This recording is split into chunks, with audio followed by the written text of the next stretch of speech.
Part 4, Evaluating Functions. For function notation, we often use f of x to represent y. We can read that as a function of x.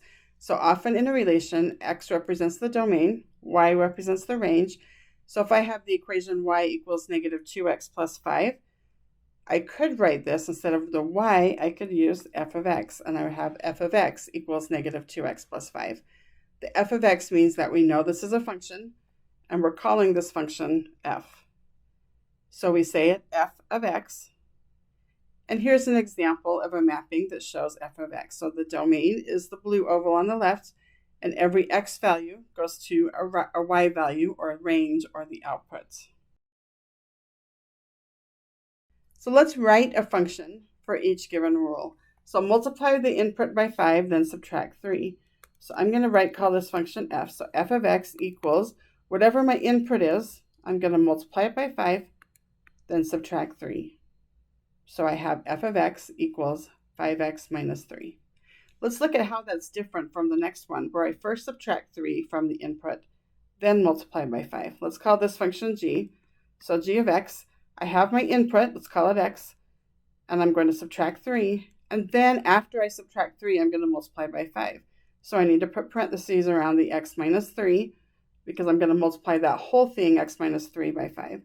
And if I want to, I could distribute through the parentheses. I don't have to, but I could, and I would get 5x minus 15. Let's evaluate this function, f of x equals 2x squared minus 4x plus 5 at the point negative 3. So f of negative 3, what this notation means is everywhere there's an x, we're going to put negative 3 instead. So I have 2 times negative 3 squared minus 4 times negative 3 plus 5. And then I will evaluate that.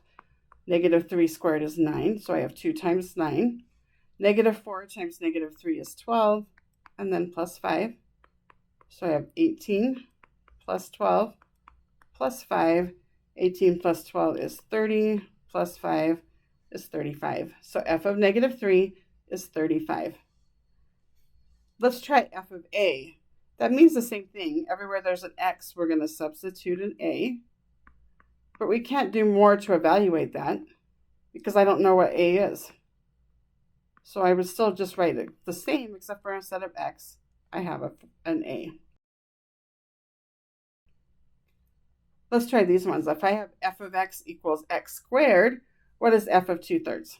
So f of 2/3 would mean everywhere there's an x, we're going to substitute a 2/3. And 2/3 squared, that's 2/3 times 2/3, multiply across, and we get 4/9.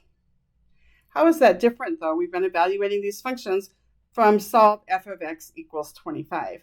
So now instead of substituting a number in for x, we're going to substitute the equation in for f of x. So f of x is x squared. So what I need to solve is x squared equals 25.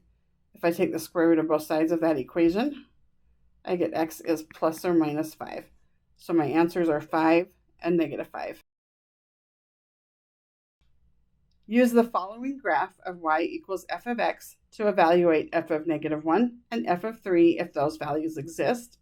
Then determine the values of a for which f of a equals 3. So first let's evaluate f of negative 1.